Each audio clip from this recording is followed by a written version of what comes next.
Hello everyone. उम्मीद है आप लोग अच्छे से होंगे। आज जिस टॉपिक को लेकर हम लोग चलने वाले हैं वो इवेपोरेशन और इवेपोरेशन का इफ़ेक्ट है। पिछले लेक्चर में हमने लेटेंट हीट पढ़ा था, लेटेंट हीट ऑफ फ्यूजन और लेटेंट हीट ऑफ वेपराइजेशन के बारे में जाना था। सब्लिमेशन, सब्लाइम और सब्लिमेट के बारे में जाना था। इवेपोरेशन क्या होता है और किन किन फैक्टर्स पर यह डिपेंड करता है उनके बारे में जाना था, जिसमें हमने ये पढ़ा था कि temperature, surface area, wind speed अगर अधिक है तो इवेपोरेशन की रेट भी अधिक होगी, जबकि ह्यूमिडिटी अगर अधिक है तो इवेपोरेशन की रेट कम होगी। यानी टेम्परेचर, सरफेस एरिया और विंड स्पीड के डायरेक्टली प्रोपोर्शनल होता है इवेपोरेशन, जबकि ह्यूमिडिटी के इन्वर्सली प्रोपोर्शनल होता है। फिर हमने जानने की कोशिश की थी कि एटमॉस्फेयर में वेपर्स वाटर के मौजूद हैं, इसको वेरीफाई कैसे करेंगे। तो इसके वेरीफाई करने के लिए भी हमने एक सिंपल सा एक्सपेरिमेंट किया था। आज हम जानने की कोशिश करेंगे कि इवेपोरेशन और उससे कूलिंग किस तरीके से काज होती है। यानी हम जानने की कोशिश करेंगे कि इवेपोरेशन कूलिंग क्यों काज करता है। आइए कुछ एग्जांपल्स लेते हैं और उस एग्जांपल के बेसिस पर समझने की कोशिश करते हैं।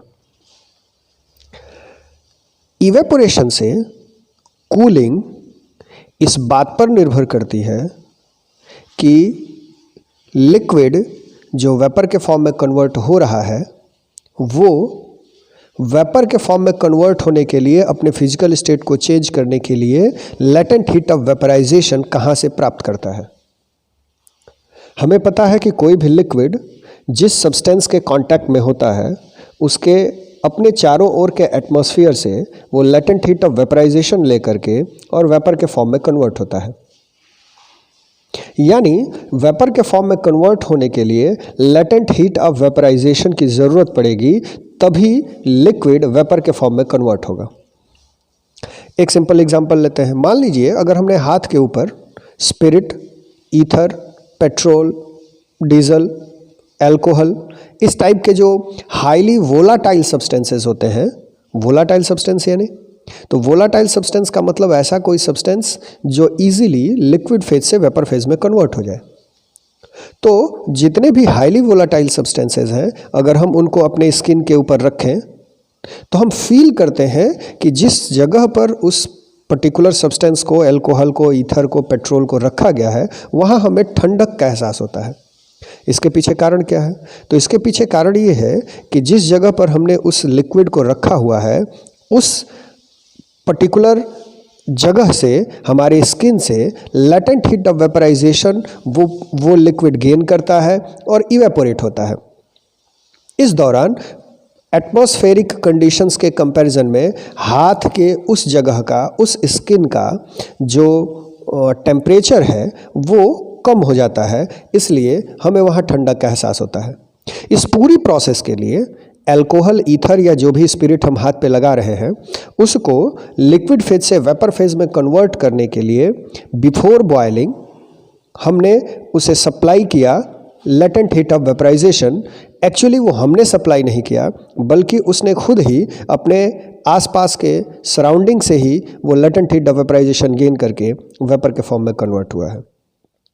यानी अगर हाईली वोलाटाइल सब्सटेंसेस हैं और उनको हम स्किन के ऊपर लगाते हैं तो वो सराउंडिंग से latent heat of vaporisation gain करके और फिर वेपर के फॉर्म में कन्वर्ट होगा, उसका इवेपोरेशन होगा और इस इवेपोरेशन की वजह से उस जगह पर हमें ठंडक का एहसास होगा।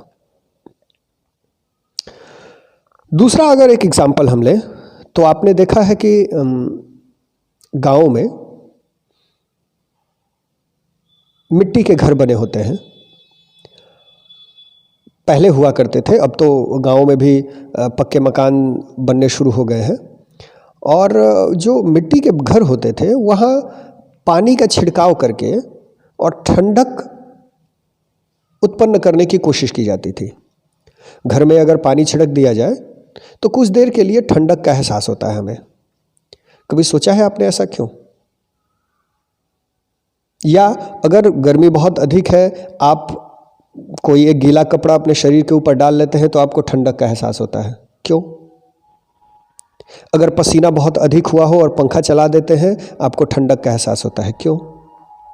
तो इन सब के पीछे इवेपोरेशन मेन रीज़न है। मान लीजिए कि बहुत ज़्यादा पसीना हुआ है हमें और हम पंखे के नीचे बैठ जाते हैं, तो आपने पढ़ा है कि इवेपोरेशन विंड की स्पीड के डायरेक्टली प्रोपोर्शनल होता है। इसका मतलब कि जब हम पंखा चलाएंगे तो हमारा जो स्वेट है, पसीना है, वो इवेपोरेट होगा, और जब इवेपोरेट होगा तो उस इवेपोरेशन के लिए उसे लेटेंट हीट ऑफ वेपराइजेशन चाहिए। वो लेटेंट हीट ऑफ वेपराइजेशन वो हमारे स्किन से, हमारे बॉडी से गेन करता है, और जब बॉडी से वो लेटेंट हीट ऑफ वेपराइजेशन अपने लिए गेन कर लेता है तो बॉडी का टेम्परेचर आसपास के सराउंडिंग के टेम्परेचर के कंपैरिजन में कम हो जाता है, इसलिए हमें ठंडक का एहसास होता है। यही कारण या इसी तरीके का कारण जब हम गीले कपड़े को अपने शरीर के ऊपर रखते हैं तो हमें ठंडक का एहसास होने के पीछे भी है। अगर हम गीले कपड़े को अपने शरीर के ऊपर रखते हैं या फिर घरों के अंदर पानी का छिड़काव करते हैं, छत के ऊपर पानी का छिड़काव करते हैं, फूस के छत के ऊपर पानी का छिड़काव करते हैं, तो हमें ठंडक का एहसास होता है। इसके पीछे कारण ये है कि पानी जो हमने छिड़का हुआ है या कपड़े के अंदर मौजूद जो पानी है उसे इवेपोरेट होने के लिए लेटेंट हीट ऑफ वेपराइजेशन चाहिए, और वो अपनी सराउंडिंग से latent heat of vaporisation gain करता है और वेपर के फॉर्म में कन्वर्ट होता है। अब इस स्थिति में जब वह इवेपोरेट होगा तो उसके आसपास का जो सराउंडिंग का टेम्परेचर है वो कम होना शुरू हो जाएगा, और जब कम होगा तो हमें ठंडक का एहसास होगा। कुल मिलाकर के पसीने की स्थिति में, गीले कपड़े को अपने शरीर पर रखने की स्थिति में, या फिर गर्मी के दिनों में पानी का फूस के छत के ऊपर छिड़काव करने से या फिर फर्श के ऊपर पानी का छिड़काव करने से, इन सभी के पीछे मेन जो रीज़न है वो इवेपोरेशन ही है। इवेपोरेशन के लिए लेटेंट हीट ऑफ वेपराइजेशन चाहिए, और उस लेटेंट हीट ऑफ वेपराइजेशन की वजह से हमारे आसपास का जो सराउंडिंग है उसका टेम्परेचर कम हो जाता है, और इसलिए हमें ठंडक का एहसास होता है। एक और एग्जांपल से इसको आसानी से समझा जा सकता है। गर्मी के दिनों में हम कॉटन के कपड़े या सफ़ेद कपड़े पहनते हैं। सफ़ेद कपड़े पहनने के पीछे मेन रीज़न ये है कि सफ़ेद, वाइट कलर जो होता है वो good reflector of heat and light होता है, इसलिए हमें गर्मी का एहसास कम होता है। लेकिन कॉटन के कपड़े क्यों पहनते हैं? तो कॉटन के कपड़े इसलिए पहनते हैं कि वो हमारी बॉडी से स्वेट को, यानी कि पसीने को एब्जॉर्ब करता है।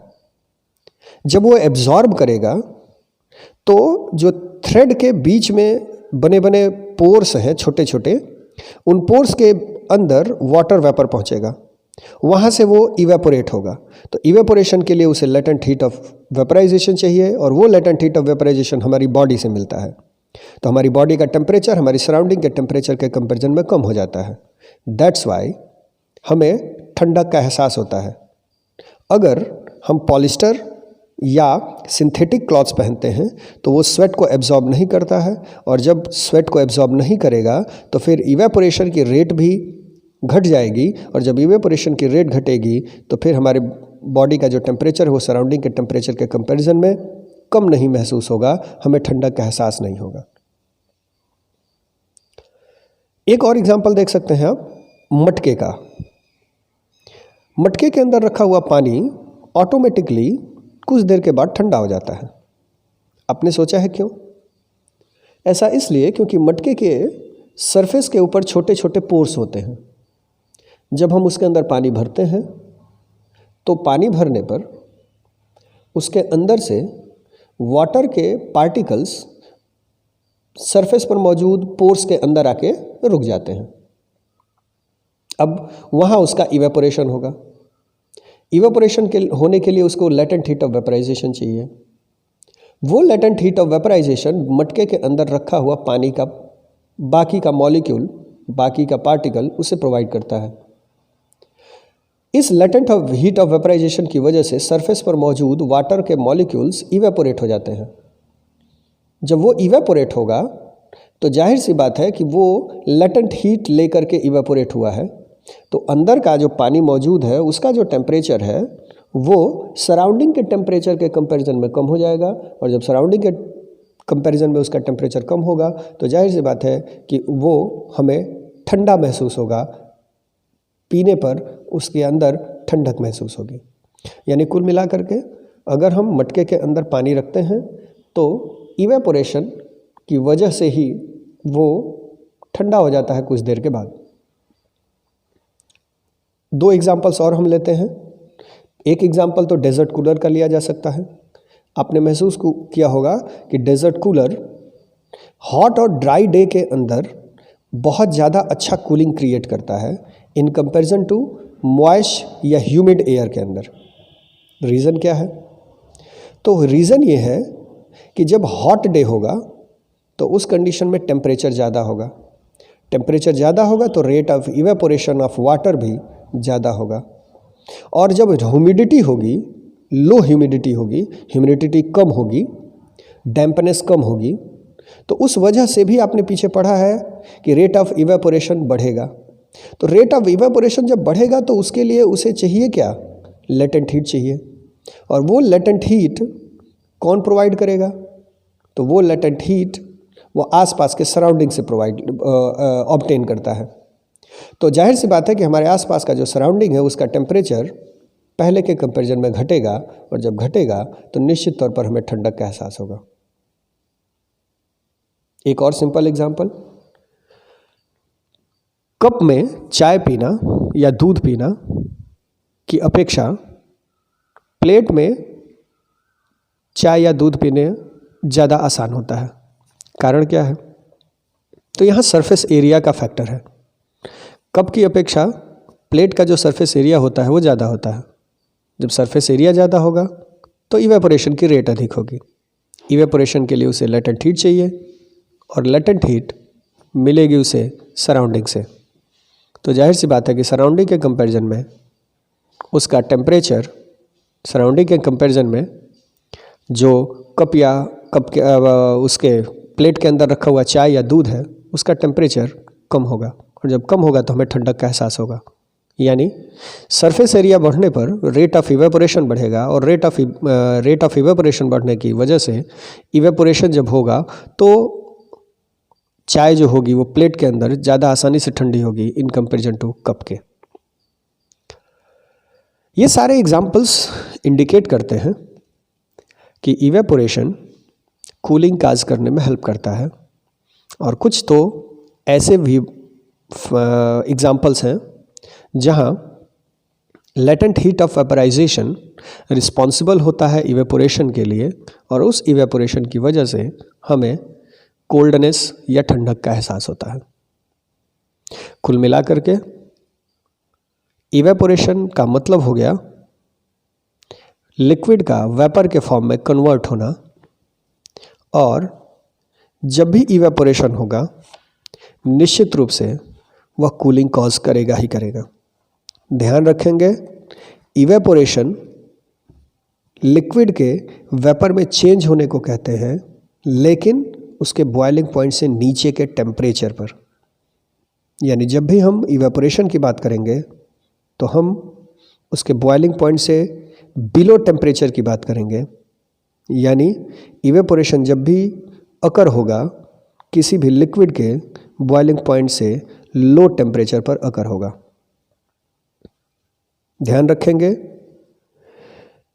जिस टेम्परेचर पर इवेपोरेशन होगा निश्चित तौर पर लेटेंट हीट ऑफ वेपराइजेशन उस लिक्विड को सप्लाई किया जाएगा ताकि वो आसानी से वेपर के फॉर्म में या गैसियस फॉर्म में कन्वर्ट हो सके।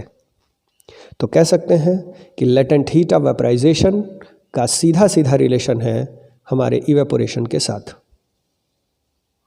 और भी बहुत सारे एग्जांपल्स हो सकते हैं जहां इवेपोरेशन कूलिंग काज करता है। आप एग्जांपल्स ढूंढेंगे। अगर कोई एग्जांपल का एक्सप्लेनेशन समझने में दिक्कत हो तो आप कमेंट बॉक्स में लिख करके उसे पूछ सकते हैं। Till then thank you, enjoy the day. ध्यान रखेंगे ये चैप्टर अब समाप्त हुआ। हम अगले चैप्टर का डिस्कशन अपने अगले लेक्चर में लेंगे। अगला चैप्टर होगा हमारा is matter around us pure. Till then thank you very much.